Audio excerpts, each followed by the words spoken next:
Hello, Kim. How are you doing today? I'm doing great. Thanks so much for starting this conversation. I'm excited to chat. Me too. I think we're a perfect match. And it's so exciting for me what you do. And I'm excited to learn more about it, not just as an author, but what your background is with the psychology of reading. Thank you so much for joining us. And would you take a minute to introduce yourself to our audience? Sure. My name is Kim Dwyer. I am by training a clinical psychologist in suburban Denver, Colorado area. Throughout my career, I've worked in a variety of settings, including schools, inpatient, outpatient. The last dozen or so years, I've had my own practice, working both with kids and adults for therapy and assessment. And a big chunk of the assessments that I've done over time have been that they're usually of a learning focus. So assessments for learning disabilities and other difficulties that might impact schooling. So I have a lot of background in reading from an assessment of reading issues and dyslexia and things of that nature.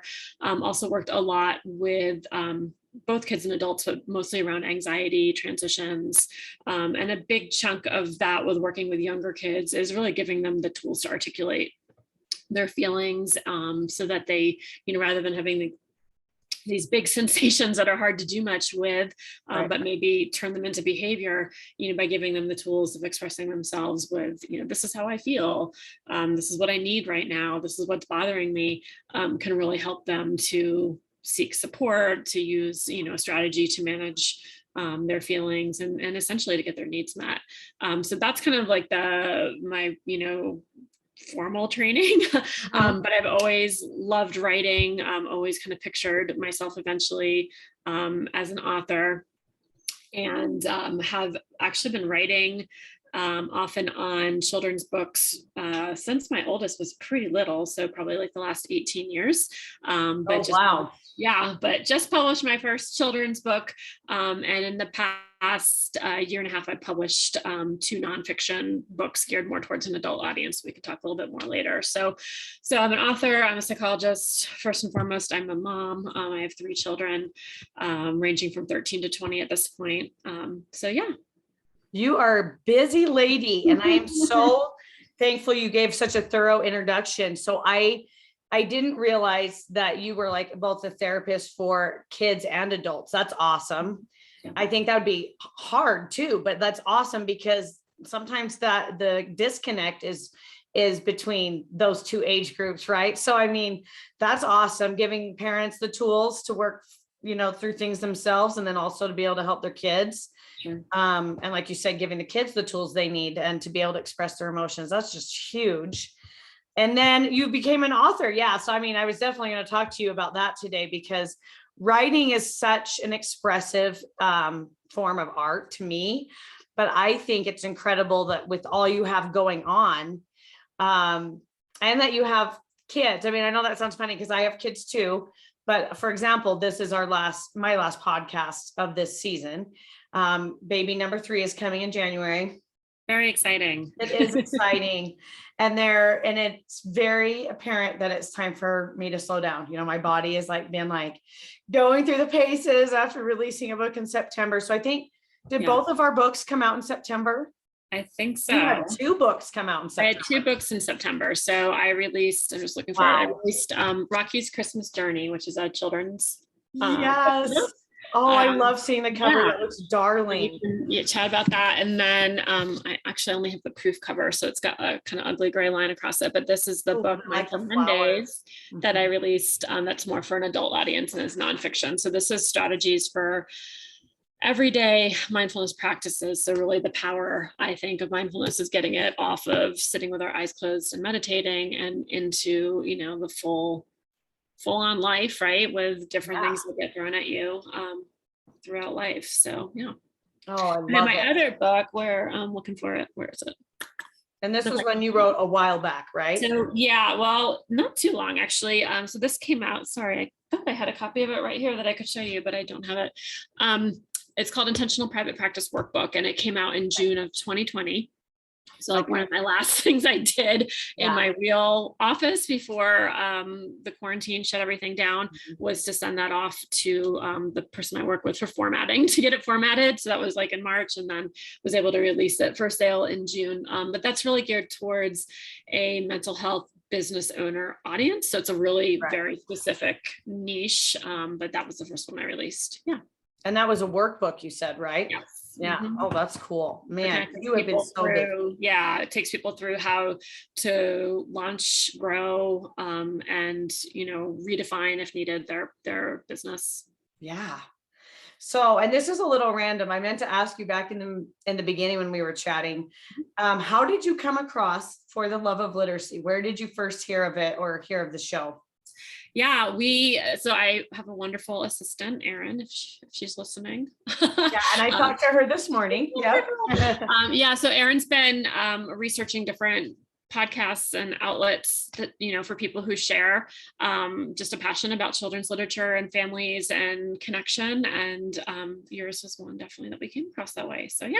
Perfect. Oh, I love to hear that. I always like to hear what searches people have used. That's what I'm most curious about, is like what search, or genre, what were you looking for? That's perfect. Yeah. I think, like I said, she did a good job, because this will be a good matchup. Great conversation. I am really glad we've crossed paths. So as we're chatting today, we're going to talk about both books that you had come out, and we will talk about different things with both. I'm like kind of selfishly interested in the adult one, because I am slowly myself writing a self-help for adults. And one of the chapters is just on mindfulness. So we'll chat about that too. Sure. But first, tell me a little bit more about Rocky's Christmas journey. How did it come to be? The idea, how quickly you were able to write it, all those good things. Yeah, that one came together fast. So like I mentioned, I've written children's books off and on, like for the last 18 years or so. Haven't gotten any of them published until now.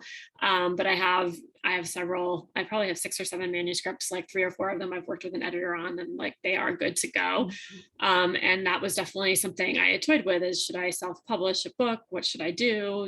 Where does that fit in my career and all that? So then last year, we're talking November 15th. So it was right around this time last year, the news article of the little owl found in the 2020 Rockefeller Center Christmas tree came out. And I can remember, like clear as day, standing in my kitchen, waiting for the kettle to boil to make some tea, kind of scrolling through, I don't know, news or social media or something. And I saw that story. I was like, that's super cute. Like that would be a great children's book. And then I said, Kim, you do this, you take on too many projects, like finish what you're working on. You can't write another book.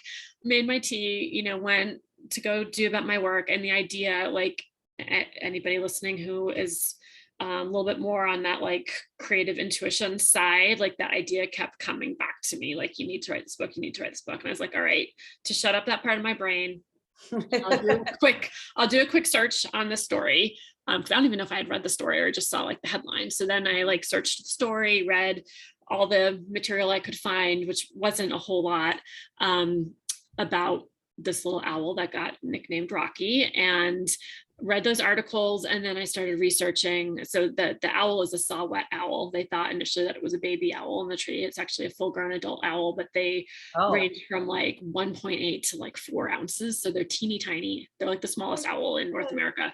So researched the owl, and it's called a saw-whet owl because its call supposedly sounds like a saw on a wedding stone. So I read that and I was like, Christmas tree that gets chopped down, saw on a wedding stone, owl in a tree. Like the story just was like, snap, here it is. This is what links everything together.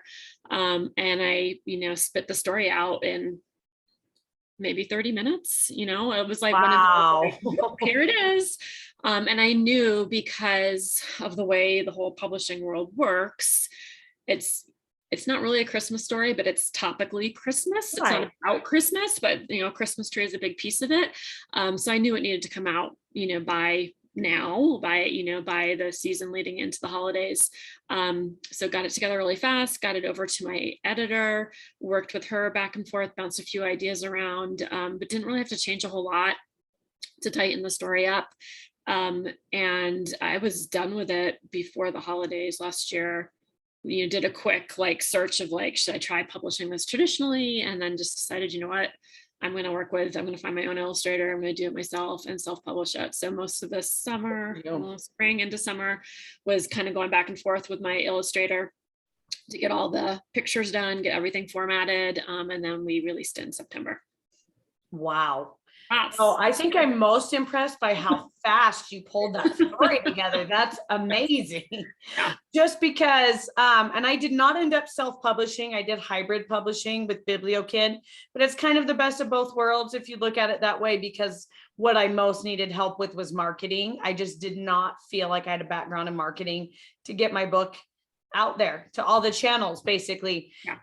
But I actually contracted my own illustrator also. And I'm glad I did it that way. To be honest with you, I'm really glad I did it that way. She more than captured my ideal for the main character. And then it's just so nice. You kind of do oversee the process a little bit more. Sure.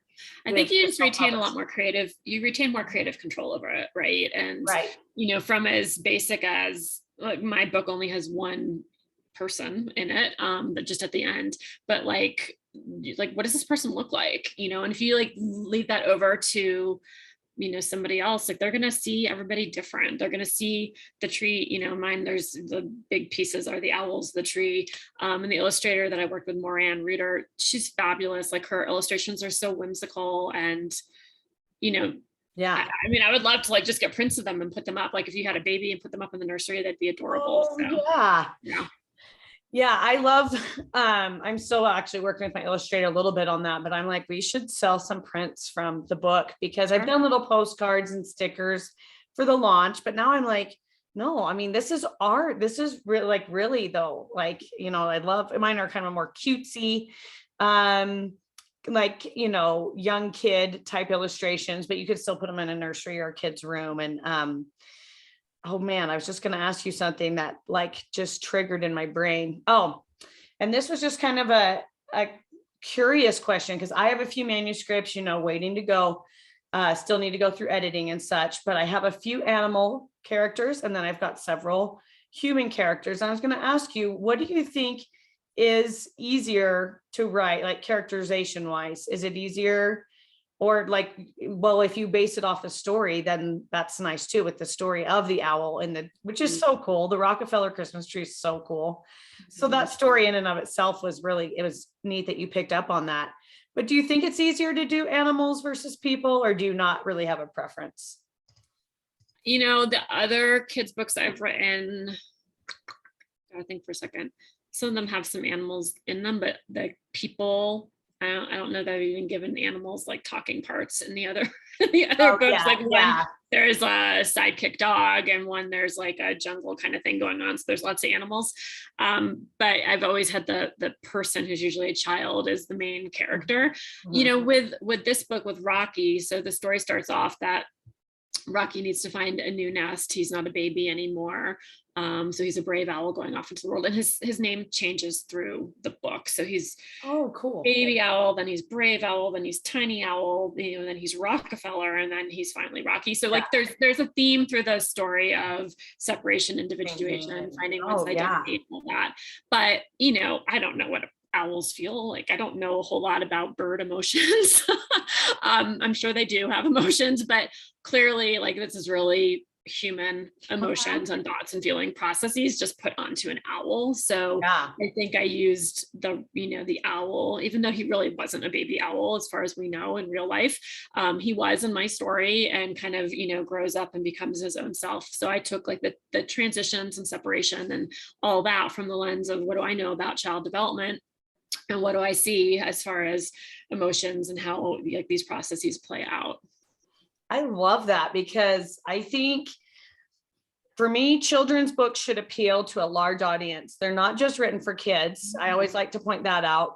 And so in theory, to me, your story sounds like it very much appeals to teens and adults as well. I think it's the same themes. And I always think about this, in my clinical work. And I've said this many times, the same themes that we see in toddlers of I do it myself.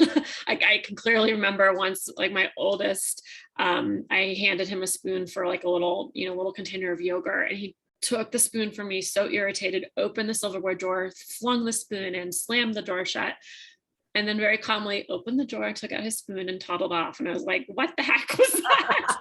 That was like, I do it myself, right? Mhm. And those themes come back up. Like there's huge separation stuff that happens in, toddlers, getting up to like, going off to school kind of age. And like those themes recycle in teenagers. So, I don't know if a teenager is really going to relate to this story, but I certainly see the same themes. And frankly, like maybe the only constant in life is change, right? Like we all have, and that's what the story is about, is transition and change. I like that. And I think, again, not just that it can have that seasonal, it's good that you brought it out, that you published it when you did.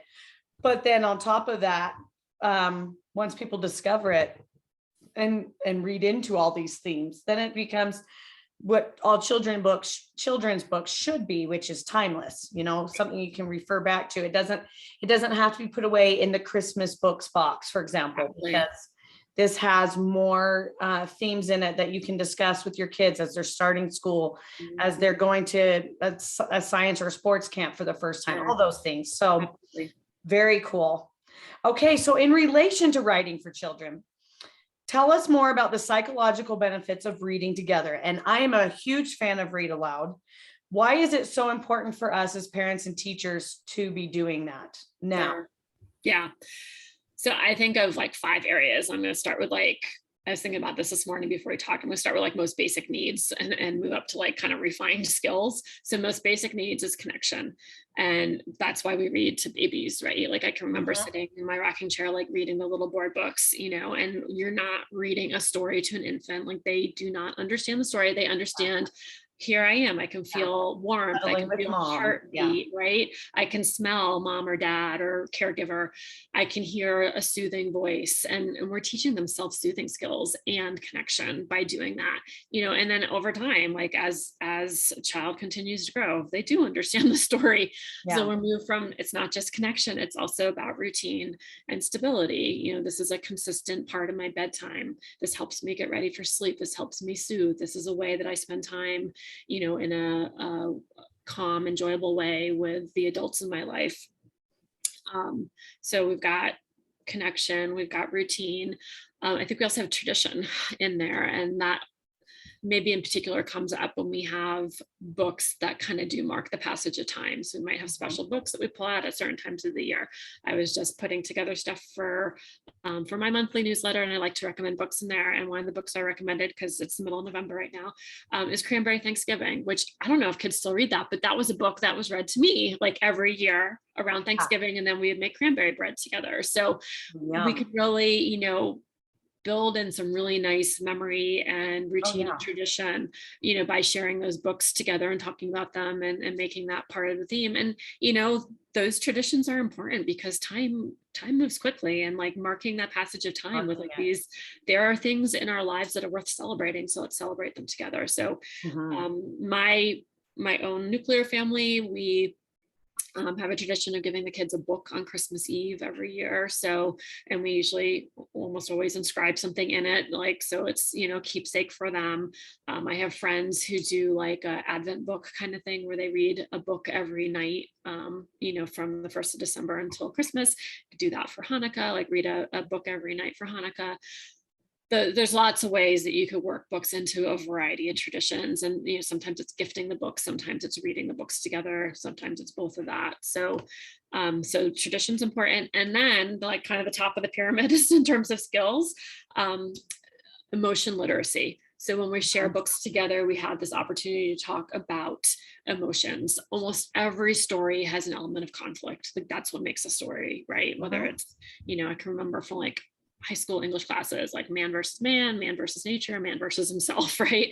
So in Rocky's Christmas Journey, it's a little bit of owl versus man, I guess, because he's been moved by, against his will and has to figure out how to do that. And he's actually supported by the kindness of others to get released back into the wild again. But it's in that conflict that comes about that it kind of gives us the story mechanism, but it also gives us a window into like emotions. So we can talk about like how did Rocky feel when he left mom and dad to go find his own nest somewhere in the forest? How did he feel when he woke up and he was in Manhattan and looking out at buildings instead of trees? How did he feel when he, met somebody who helped him, feel better and get released into the wild? So we can ask those kinds of questions. We can ask perspective taking questions. How would you feel if you were in a situation like that? Mhm. And again, children don't leave their nest to go find a nest, but they do leave to go to school. So can you Right. think of something in your life where you might have felt similar to how Rocky felt? We can ask them questions about the nonverbal portions of emotions. Like, how could you tell on that page that Rocky was scared? Like, I've got one page where he wakes up and he hears like the trucks and the people come in to cut down trees. And it was funny because like this is where the illustrator part comes in. Like the illustration first came back and was like, okay, like all the elements are there, but he doesn't look scared. Make him look scared. And I don't know what that means, right? But Right. he did. Like suddenly we had like these, great big eyes are wide open. I'm like, okay, now I'm scared.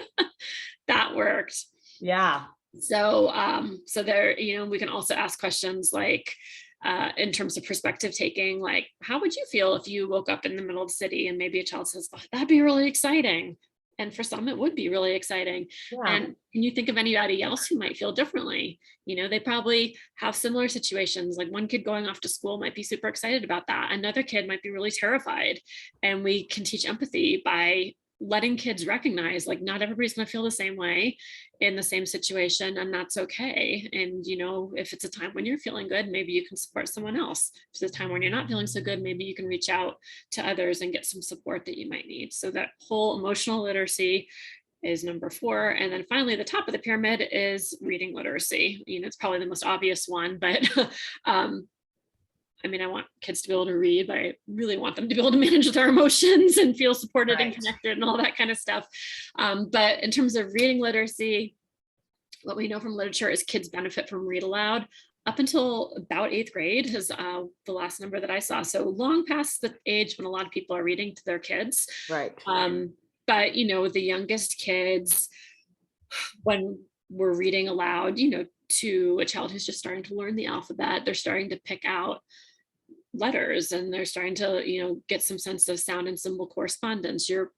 The adult reading is providing a phonological or a sound model for the symbols that the child sees on the page. As they start making some connections with that, they're probably able to pick out a few words as you're reading. And also, again, reinforcing that you're supporting literacy with the use of pictures. So like that's a key decoding skill for pre-fluent and emerging readers is, wow, I can look at this picture. What do I think these words might be about if I see this picture of, this owl in a tree and in a city with lots of lights around it. So all of those skills are coming through, and even sometimes as basic as like, how do you hold a book, which you might not think about, but kids who haven't had that exposure go off to kindergarten and they don't really know how to hold a book or how hold to it upside down or read left to right. Yeah, exactly. Those are So huge we're components. we're teaching that consistency that in the English language, books open from from the right side to the left side, and we're reading from left to right always. We're starting at the beginning of the book and going to the end of the book. If it's fiction, always. If it's nonfiction, that's a little bit different. You might bop around to find the part that you need, but most kids start with fiction.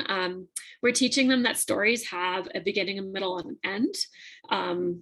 And that's pretty basically important skill for emerging writers. If you're going to tell a story even out loud, if you're going to tell me a story, you need to start at the beginning and then get me to the end. And so there's sequencing. So there's a lot of it's not just verbal, but there's a lot of nonverbal skill development that comes through reading. So that's very true. I think I loved what you had said too with decoding with pictures. Right now, my son is kind of an emergent reader, and that piece has been huge for him. But then I also just, oh my goodness, it just resonated with me when you're talking about emotional literacy. Asking questions to facilitate connections is huge, because when the kids can make a self to text connection or text to world connection, the book becomes so much more meaningful at that point. So much more real, They don't have to have a pet owl. They don't even have to have seen an owl when they read your book, but they can identify with the emotions the owl might be feeling. And that's huge. To me, I think any way that we can make the text come alive for children, or make it so that they feel represented or seen in these books, that's what authors should be doing. That's kind of just a personal opinion, but that's what I think our books today should be like, more than we focused on even in the past. But oh my goodness, that's huge. And I know you already kind of answered this earlier. You said you have always wanted to write, which is awesome. I'm kind of like you too.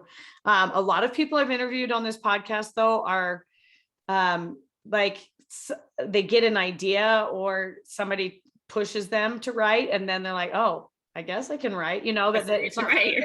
They contemplated. And so I think you're one of the few that's like always wanted to, and I applaud you for that. And I was going to ask you, what specifically kickstarted your career? Like, when was it, when you had your first few kids? Or I think you were kind of talking about it earlier, but what kickstarted writing for you? So the first book that I wrote, that will get published eventually, I have to figure out the timing of it. I wrote, so it's, I won't even tell you what it's called. I'll just kind of describe it briefly, but we had moved from suburban Denver area. We lived in very rural West Virginia for 3 years. And my firstborn was about 2.5 when we moved there. And we, again, it was super, super rural. Most days we saw more deer than people, and that's truly not an exaggeration. And I also had, I had a 2.5-year-old and a newborn. So most days, like, I wasn't really going anywhere except maybe a walk in the neighborhood. So we were pretty isolated there. But my then toddler got such a kick out of the animals. And it was mostly deer and squirrel and birds that we would see, but he would run to the window, and we'd always laugh because he didn't have like the pronoun correspondence yet. So he would always say deer looking at you when he meant there's a deer looking at me. So that became kind of our joke, is, oh, deer looking at you. So, in this book that I wrote, I mean, it's basically representative of that experience. It's a child wanting to see all the animals and then making so much noise that the animals don't come out until it goes to sleep. So it's what happens after. But yeah, it's really cute. So that will come out, and we dedicate it to my oldest child when that book comes out. So that one, I think, was more like, I think like when I've written children's books, there's usually like a spark of creativity that comes pretty fast and comes out pretty fast. And it might need to be refined and edited and tightened up, but like the story is there, kind of whole. So. I really love that. I think to me anyway, the stories that are inspired by true events are kind of more fun because they have that backstory, the background to them. So that's neat. And he will probably really cherish it when you do end up publishing it. Because even though it was like when he was really young and he may not remember everything, I feel like I've been keeping journals for both of my kids, and it's important to me to do that. I, will write about life events and things happening, but then I'll have them as they get older draw in their journal as well. But I feel like I love hearing stories about when I was little and I can't really remember them. And my mom did really good at scrapbooking and keeping journals as well.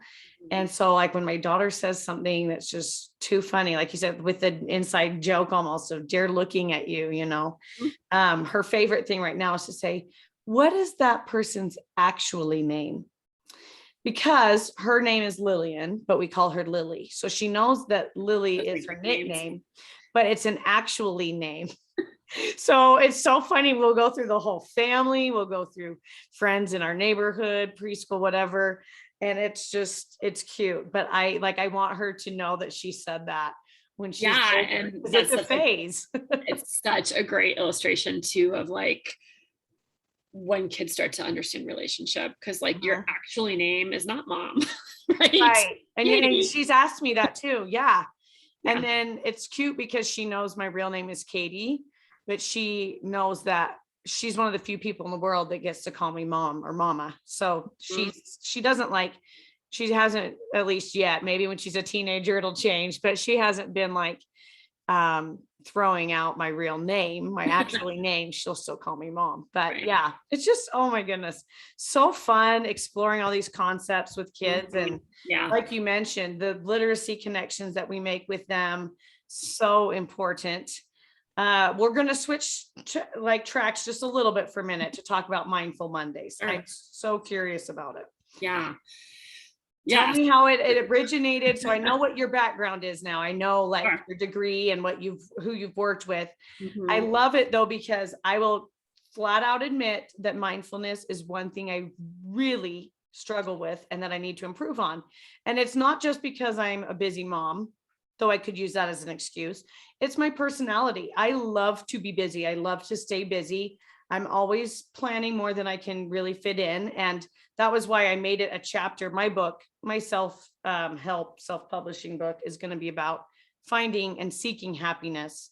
And there's an entire chapter on mindfulness, but I am like literally and legitimately researching it because I know I need to do better. So tell me more about your book. Sure.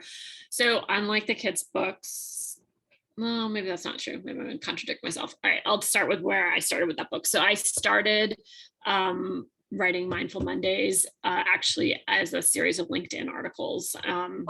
Just as like, this is a way to get mindfulness to people that are in the workspace. And I was thinking more about how do we apply different mindfulness concepts to management, to, working in an office, kind of a traditional working kind of atmosphere. And because it was Mindful Mondays, I was, trying to publish an article every Monday, which was great for about 12 weeks or so. Then I kind of lost steam on it. But by the time I had about 10 or 12 of them, I was like, okay, wait a minute, this is a book. This isn't, this is not its full potential making these articles on LinkedIn. So I ripped everything off of LinkedIn to maintain like my copyright control over everything. And started, just putting it together and fleshing it out in some different ways to make it this full manuscript. So it's kind of divided into chunks. It starts with some more kind of beginner mindfulness strategies, although everybody's a beginner, frankly, when it comes to mindfulness, because we start with where we are right now. Right. So there's those strategies. There's strategies that move beyond breath awareness and body awareness into other ways to apply mindfulness. There's strategies that are more about mindfulness of thought, mindfulness of emotion, and then I kind of called it like applied mindfulness, but the real concept there is understanding values and kind of application to other concepts like money and time and things that are most of us probably say are probably important parts of our world or our day. And I also took the focus off of just the workplace and broadened it to to just adult readers once I decided to make it into a book. So there's a little bit of an introduction that's just more general information about mindfulness. And then once we get into the strategies, each strategy is its own short chapter, and it's a what did I do? What, why, how is kind of the format. So what is just, what are we working on? Why, what's the background in terms of the psychology of why this is important? And then the how is what's the strategy and how do you use it? And after each chapter, there's a reflection tool to think about what parts of this work for me, what do I want to carry into my life? How can I use this, as I continue to be a person? And another piece I've got woven through the whole book is what I call raindrop moments. And it kind of inspired the cover picture. So if you look closely at the cover picture, it's a butterfly and flowers, but there's actually raindrops on, there's like dewdrops on the flowers. Yeah. So the idea there is, I like, and I've seen others use the metaphor of when we're really mindful, it's like we slip into a stream or into water, right? Which is just kind of like this primal human metaphor, I think, for like birth, beginnings, and calm and peace and all that. So, if sitting quietly on a meditation cushion for 30 minutes or going to, a weekend meditation retreat, in silence for 48 hours, whatever, those are like these deep immersions, right, in water. However, most of us living our lives don't have the opportunity to do that all the time. Like, yes, you can carve out 10 minutes, 30 minutes, maybe even an hour to sit and meditate if that's part of your life and that's how you're prioritizing your time. But we all have the opportunity to kind of be in a rainstorm all the time. So raindrops are tiny, but they're plentiful if it's raining. There's lots of them. All you have to do is like reach out and connect with them. And it can be a half a second connection. So like right now, I can just notice that the center of my back feels tight, and that's a moment of mindful awareness, right? Like I've noticed that, maybe I'll do something about it, maybe I won't. Mindfulness is Right. not making Now change. I'm feeling the tight spot in my shoulder. Yep. Yep. Exactly. I can, while I'm working, I can, between appointments, I can go open the door and breathe in some fresh air and really notice how does the air feel? What's the temperature of the air? What might I smell in the air? And I think a really mindful approach to that is like noticing the things below the surface of words. Like, what's the experience? Because especially very verbal people, which I think a lot of people who write tend to be pretty highly verbal or tuned into words a lot. Before I even get to this concept of, oh, the air is crisp, like, okay, like, but what does that mean? Like, what's the feeling that I felt before I categorized it? Because categorization is great, it's really helpful for thinking, but it's a judgment, right? And maybe it takes us a tiny bit away from experiencing something in the present moment. That's true. And I know like one of the biggest components of mindfulness is being in the present. That's why I really like yoga, and I do practice yoga pretty regularly. Not as long as I would like to, because I am pregnant and I don't wake up earlier than my kids to get more than 20 or 30 minutes to myself. But I do love that. Okay, your day has not started yet. You do not need to think about anything else but your breath, the present moment. And so, this is going to sound funny, but especially since COVID, I've really mostly just worked out at home. And so if there's a mess in my family room where I roll out my yoga mat, I start noticing things while I'm planking or like doing downward dog. And so I have to clean, and then I can do yoga, because I don't want to be picking up while I'm supposed to be focused in the moment.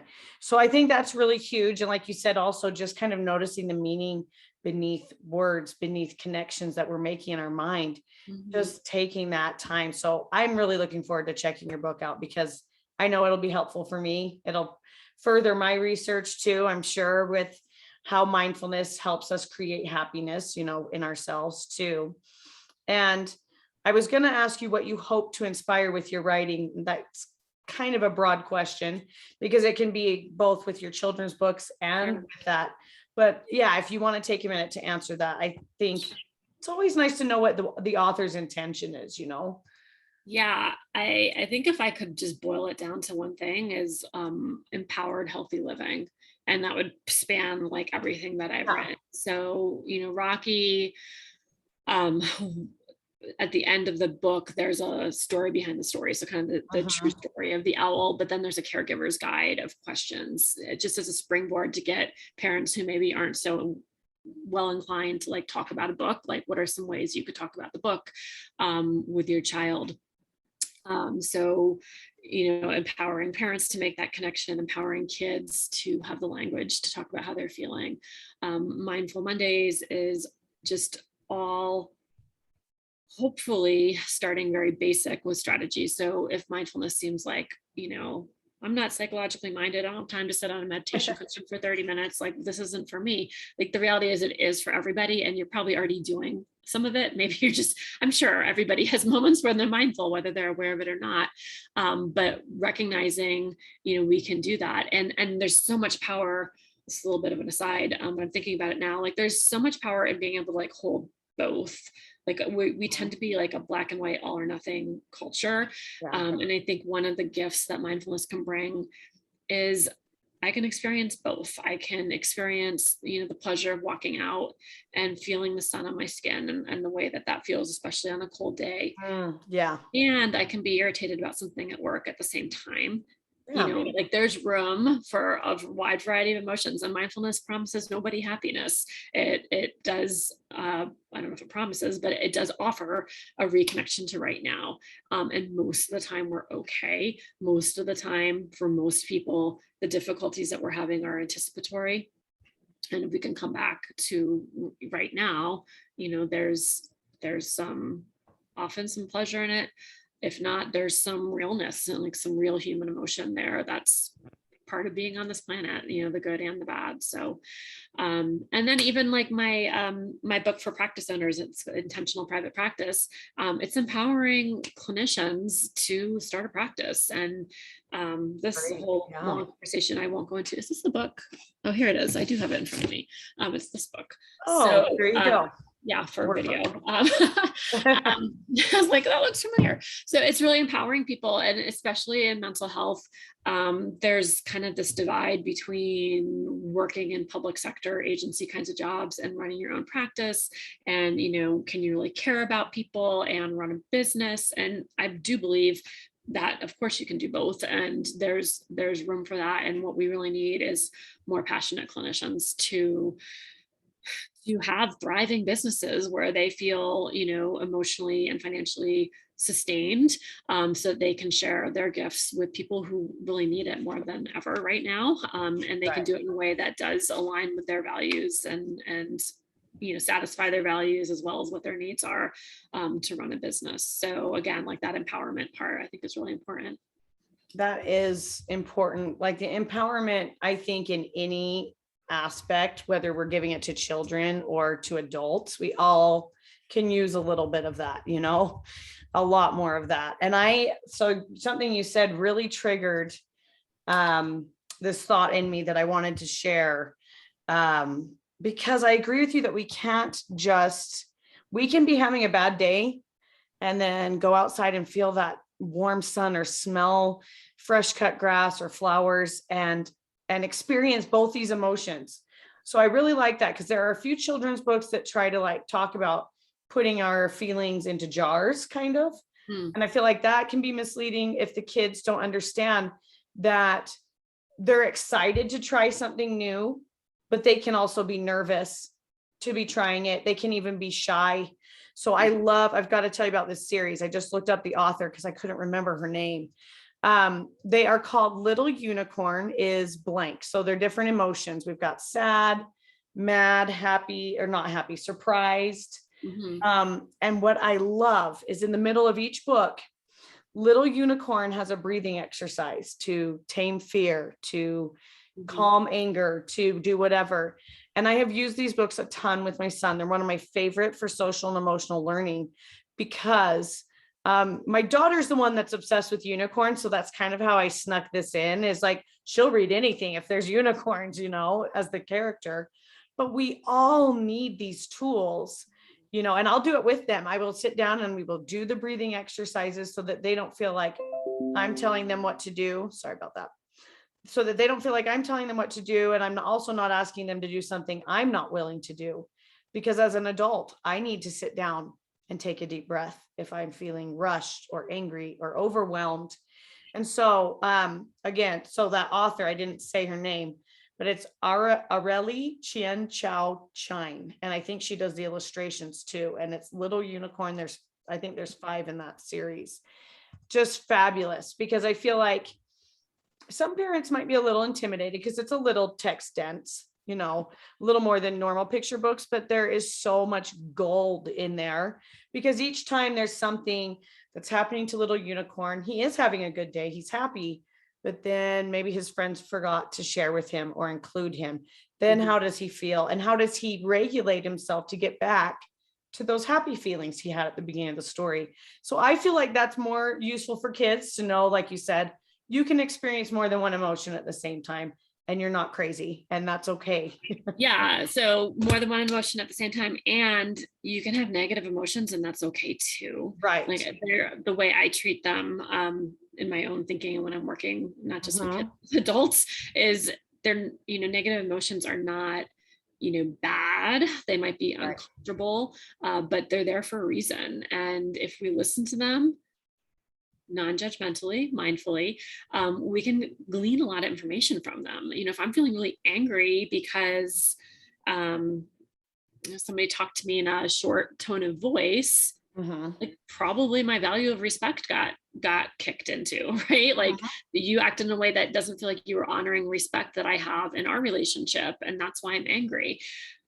And to respond from like an understanding of that, rather than snapping back at somebody to say, ooh, I kind of felt disrespected when when you slammed off from the dinner table like that? Can you tell me what's going on? Like, poof, we can model for kids, like how do we problem solve, how do we address conflict in a in an assertive but not aggressive or a passive aggressive kind of way. Like there's a lot of information that can come from those negative emotion states. And like I'm struck, thinking about favorite children's books, Alexander and the No Good, was it The Horrible No Good Very Bad Day? Like Really sometimes we have days like that, even in Australia. And you know what? You wake up tomorrow and it's a new day. So we don't even have to always fix it. Like sometimes we don't feel that great, and that's okay. That's a really good one. It was one of my favorites growing up because I've always wanted to visit Australia, ironically, but B, like it really, as a kid, it helps you feel better because it's like all these little things and those days happen and they're not fun.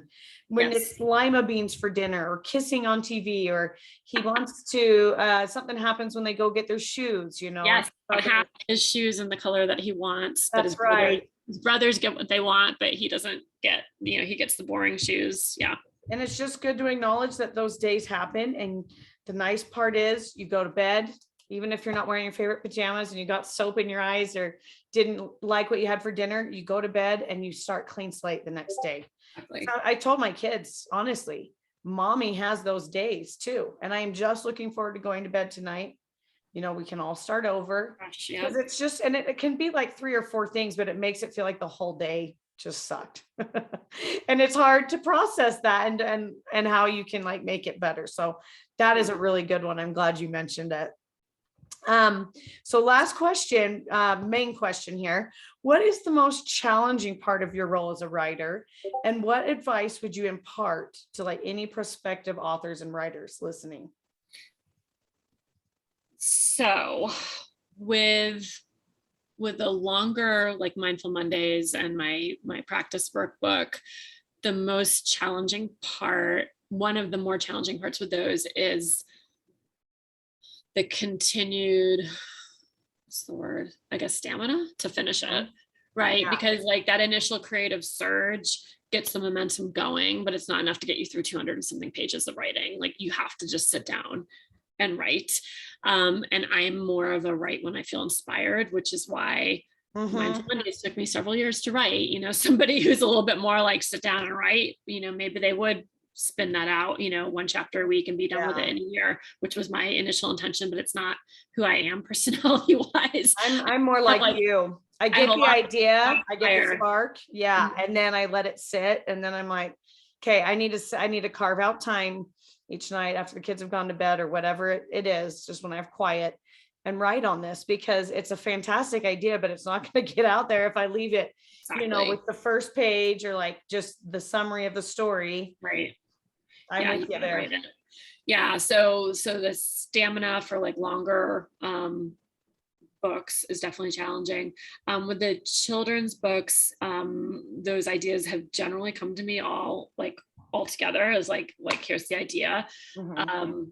And then the writing part isn't terribly difficult. The editing part isn't terribly difficult. I think the part that's difficult is what do you do with it after that? So if you are going to try traditional publishing, like, are you querying agents? Are you querying publishing houses? And you got to have like a pretty thick skin on that, because if you look at like a publishing house might take on, 5 or 6 books a year in children's fiction. That's it. And you're competing with a lot of really solid writers. Like there's room for everybody to write their story, but one publishing house doesn't have the ability to publish all those stories, even if they're all fabulous stories.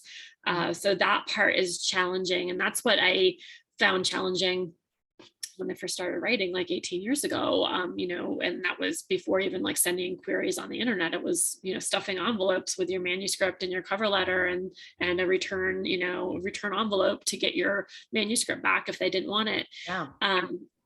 That's a lot of work and a lot of emotion that you're putting into it, a lot of vulnerability that you're taking on. Right. It's a little bit easier now because you can mostly do that digitally, and that does make it a little bit faster.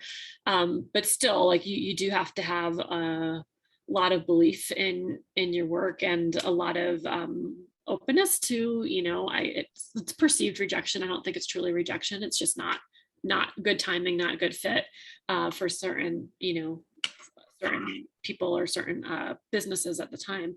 I think, if you go the self-publishing route, there's a project management element of this that I don't, unless that's your work. I don't know that a lot of us have training in that. It's not something I certainly had training in. So, keeping the different moving parts moving the way they need to be moving as you're kind of like the general contractor for the book. Right. So you find the illustrator, get the illustrator what they need, approve the illustrations, go on to the next illustration, work with a formatter, get all the files the way they need to be, get your ISBN numbers. Like there's a lot of moving parts to get it to the point where it's able to be published. And then that's just the beginning of the real work. If you're going to market a book, like you gotta work it, you gotta share it with people, which is vulnerability again, like you do open yourself up to a lot of that. 100%. Yeah. That was one of the toughest parts for me, for sure. I will tell anybody that is that getting your work edited, getting rejected by agents and publishing houses. I was keeping track of it in a spreadsheet because I wanted to know who I'd contacted, who I could still contact, if my book was going to be a good fit for them or not. And most of the time, it was honestly that it wasn't what they were looking for, or that they could only publish 5 books that year, right. Especially during COVID. I mean, that was probably not the best time to jump into the publishing world, to be very honest. But I had an idea. I was kind of sitting on it thinking, maybe I just need to save my writing career for after my kids are older. But then I was like, no, I want to share these stories with them, and I want them to see mom working hard on her dreams, because I don't want them to grow up thinking that they have to postpone, their dreams. You can do both. I mean, I will admit that I've done too much this year between podcasting, writing, and being a stay-at-home mom. It has been very busy and draining, and then writing whenever I get a chance. So it will be good to sit back, a little bit and not be quite so crazy. But I think all those things are important, especially, like I said, once you start with an idea, that stamina to finish it is so important. Whatever personality type you are, if you write every day, good for you. I'm kind of a journal writer, so I do, but I don't write my children's books or my self-help for adults every day. I get to it a couple times a week, and then having that thick skin and being vulnerable and realizing too, I think I had to literally detach myself from my work because I got offended by some of the editing and the notes that came back. Because I was like, they're making me sound dumb. They're making my dialogue ridiculous and whatever. And then it was like, but you asked for their help, and they are professionals and they've published before. So there's that aspect that you really just have to remind yourself of. So you have to pull your ego out of it. Yeah, pull your ego out of it. That's and, a really and good if you're tip. working with somebody as like an editor, they're representing your best interest and what's the best version of the story, even if we're changing some of the language. I have another one that has a really distinct voice in it. The main character's a little boy who is dressed up as a cowboy. So all the language is, pardon me, ma'am, and that kind of language. And I can hear it when I look at the manuscript. I can hear the voice of this little cowboy. And there are some parts that were just too wordy, and very wisely my editor's that has to go, that has to go. And I'm like, I feel like you're killing my children. I love this and I love that aspect. And she's like, I totally understand why you love it, because it's great and there's so much voice and characterization there, and your illustrations are going to show that. So you can remove, you still have created, that when you develop that language and you have that, initial 900 word manuscript that has to be cut down to 400 words. I think that's part of the process of that helped you as the writer to develop the character. Now we can condense it down to the most important parts of the story, but you still have that character that's going to come through in those 400 words that you have left, in those illustrations that are going to reflect the story. Yeah, thank heavens for the illustrations. That's all I can say. I was even more than that. I want to say I was 1,800 words, and we cut it down to at least 700. I would have to look, but I was shocked. I felt like, they were just stabbing me and they were taking all these things out, all this dialogue. But then it really came down to the main question was, did I want this to be an easy chapter, or did I want it as a picture book? And Sophie Stands Out was always meant to be a picture book. I know that because of the elements I wanted to incorporate to make it applicable to everyone. Younger kids were not going to get into it if it was a chapter book, or an easy chapter book. Right. Sure, it still would have illustrations, but it would be it would be much wordier, and it wouldn't have that element of Sophie did this, so you can too, that I want those younger kids to really feel. So it's so funny. I feel like we've had very identical experiences, but I totally hear you on all of that. So Kim, will you tell us where everybody will want to know this after listening today, because you're just a wealth of knowledge. Where can everyone follow along with you and your adventures and find your books? Sure. So best way is my website, which is drkimdwyer.com, drkimdwyer.com. There's like an initial splash page to the website that will direct you if you're looking for books, go to the book part. I have a blog. I have actually 2 blogs on there. One is geared more towards business owners and the other is more general.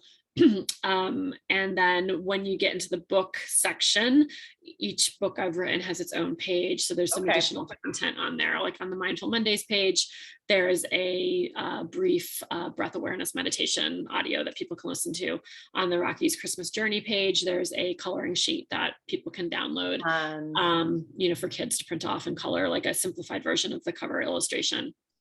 So you have a newsletter too, you said? Do you do a newsletter? Yeah. So that we send out a Mindful Monday quick tip every Monday, and then a newsletter that comes out usually mid-month, right around now.